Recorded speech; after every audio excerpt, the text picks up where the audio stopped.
Have you ever watched someone set fire to their entire life and smile while doing it? Not because they're crazy, but because they have absolutely no idea whose house they're actually burning down. Vanessa Cole didn't just think she was better than everyone. She believed she was untouchable. And on a rainy Monday morning at Blackstone Financial, she decided to prove it by picking the easiest target in the room. An old man with a mop, a faded lunchbox, and a quiet smile. She screamed it loud enough for the entire lobby to hear. "People like you should stay invisible." The room went cold. The security guards looked at their shoes. The interns held their breath. But the old man, he didn't flinch. He just looked at her with this terrifyingly calm expression, like a man watching a fly land on a spider web. Vanessa thought she was putting a janitor in his place. What she didn't know, what none of them knew, was that the man she just humiliated didn't just work in this building. He was the building. And by the end of the week, Vanessa wouldn't just be out of a job. She'd be begging for mercy from the very man she told to disappear. If you've ever been looked down on, underestimated, or treated like you don't matter by someone who thinks they're a god, this story is for you. This is the ultimate undercover boss turned total career destruction. Before we get into the play-by-play of how Arthur Bennett dismantled Vanessa's life, do me a favor, hit that like button, subscribe, and ring the bell, because today we're learning exactly what happens when you disrespect the wrong person. Blackstone Financial Tower wasn't just an office building. It was a 47-story cathedral of greed, ego, and high-stakes numbers. Rain hammered against the floor-to-ceiling glass, blurring the city below into a gray smear. Inside, the air smelled like expensive espresso and cold ambition. And every morning, at exactly 5:30 a.m., Arthur Bennett walked through the front doors. He didn't look like a titan of industry. He looked like a grandfather who had spent 40 years working with his hands. He carried a brown tin lunchbox that had seen better decades. He was the guy who cleaned the spills, emptied the bins, and made the marble floor shine. He was invisible, and Arthur loved it. See, Arthur liked silence. After his wife passed away 5 years ago, the noise of the world felt wrong. He didn't want the boardrooms or the gala dinners anymore. He wanted to see his company, the empire he had built, from a single desk for what it truly was. He wanted to see who people were when they thought nobody important was watching. Then there was Vanessa Cole, 32, Regional Operations Director. She moved through the halls like a predator. Sharp suits, sharper heels, and a tongue that could draw blood. Vanessa was brilliant, sure. She made the company millions. But she had a sickness. She didn't just want to succeed. She wanted others to fail. She lived for the power play. Arthur had watched her for months. He saw her make a young receptionist sob because there was an extra ice cube in her latte. He watched her fire a security guard, a father of 3, because he dared to sit down during a 12-hour shift on his feet. Every time someone complained to HR, the reports vanished. Vanessa was a high performer in the corporate world. That's a license to be a monster. The Monday it all changed started with a girl named Lily. Lily was 22. On her first day as an intern, she was the kind of person who apologized to doors when she bumped into them. She was carrying a tray of coffees when she tripped over a rug in the lobby. Splash, dark, roast everywhere, right at Arthur's feet. Lily looked like she wanted the earth to swallow her whole. "Oh my God, I'm so sorry. I'm so sorry." Arthur didn't yell. He didn't even sigh. He just chuckled, a warm, gravelly sound. "Relax, kid. It's only coffee. The floor likes a drink as much as the rest of us." He reached out, helping her steady herself, already pulling a cloth from his belt. But before he could wipe it up, the elevator dinked. Out stepped Vanessa. She saw the mess. She saw the lowly janitor talking to a new recruit, and she saw an opportunity to assert dominance. Seriously? Vanessa's voice sliced through the lobby. The janitor is training the interns now? Is this what we've devolved into? Lily turned pale. I spilled it, Miss Cole.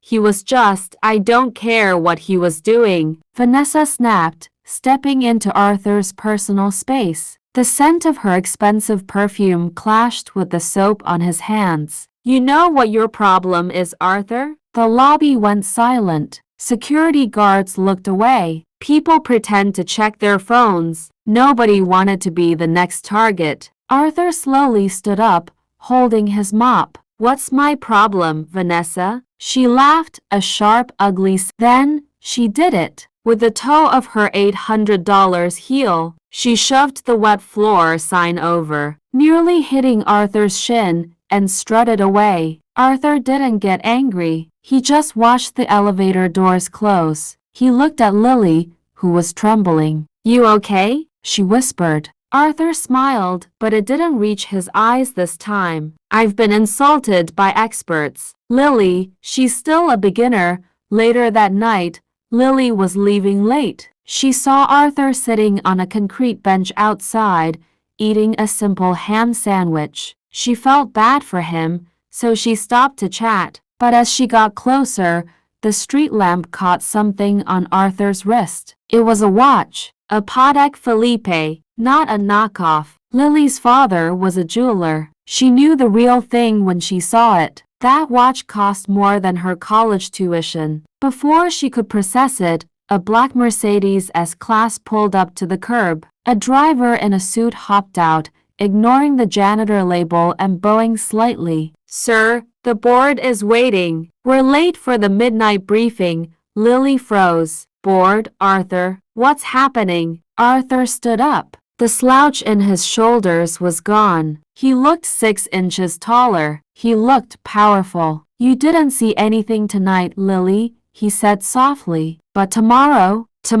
is going to be very interesting. Get some sleep. Arthur didn't go home. He went to the 48th floor, the floor that didn't exist on the elevator. Buttons for regular employees. He spent the night in a room filled with screens and files. He wasn't just a janitor. He was the founder of Blackstone. He had built this place from the dirt, and he had just realized his child was sick. He pulled Vanessa Cole's file, not the one HR kept, the real one. He found the hush money payments. He found the 3 separate lawsuits for workplace harassment that the CEO had buried to keep the stock price high. He saw the way she had doctored last month's errors to blame a junior analyst who was too scared to fight back. Arthur leaned back, the glow of the monitor reflecting in his eyes. Power doesn't change you, Vanessa, he whispered to the empty room. It just unmasks you, and your face is hideous.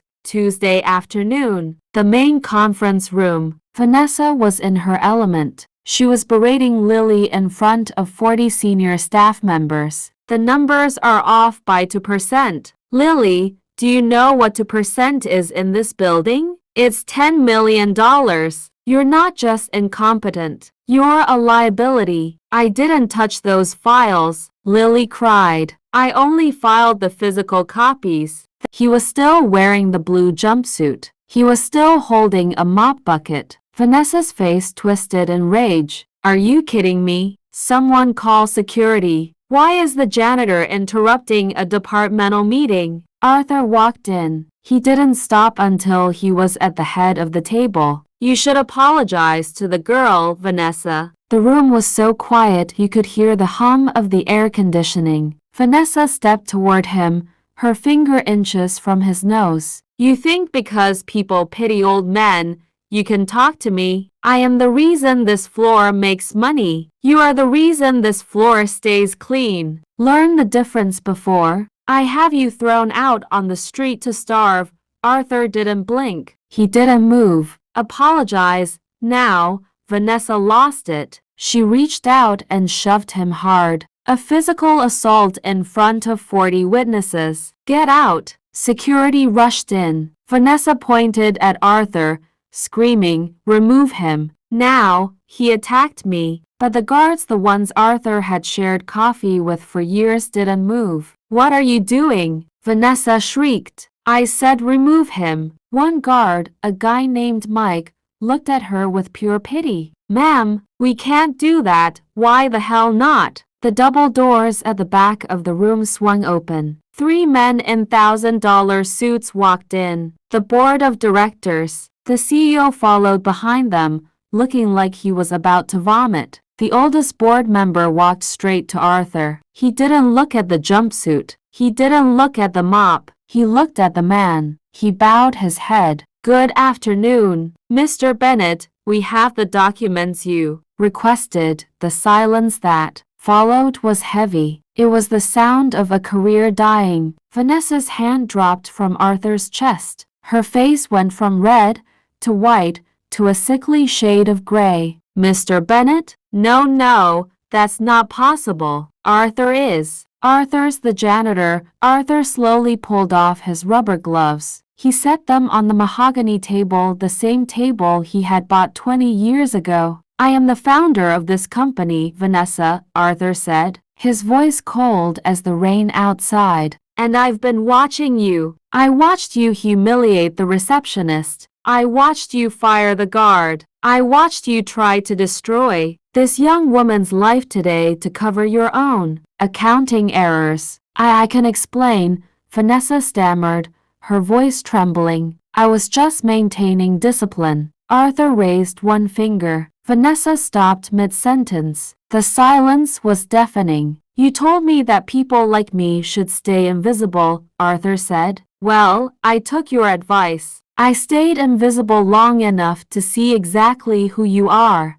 And I want the legal team to file suit for the fraudulent reporting I found last night." Vanessa sank into a chair. She looked small. For the first time in years, she was the one who felt invisible. Arthur looked at Lily, and "Lily, you're not an intern anymore. We need an executive strategy associate who actually understands integrity. The position pays $150,000. Interested?" Lily couldn't even speak. She just nodded, tears streaming down her face. Arthur didn't just fire her, he blacklisted her. Because Arthur the Invisible knew everyone. He knew the CEOs of every rival firm. He knew the headhunters. By Friday, every major player in the city knew exactly why Vanessa Cole had been escorted out of Blackstone by the very security guards she had spent years demeaning. She tried to sue. Arthur met her in the deposition room personally. He didn't bring a lawyer. He just brought a folder. Inside were 112 signed statements from former employees, janitors, secretaries, mailroom clerks, the invisible people. "You didn't realize it," Arthur told her across the table, "but they were always watching you too. And they remember everything." Vanessa left the building that day with nothing. No career, no reputation, and a mounting pile of legal fees. She ended up taking a job at a small firm in another state, but she never climbed the ladder again.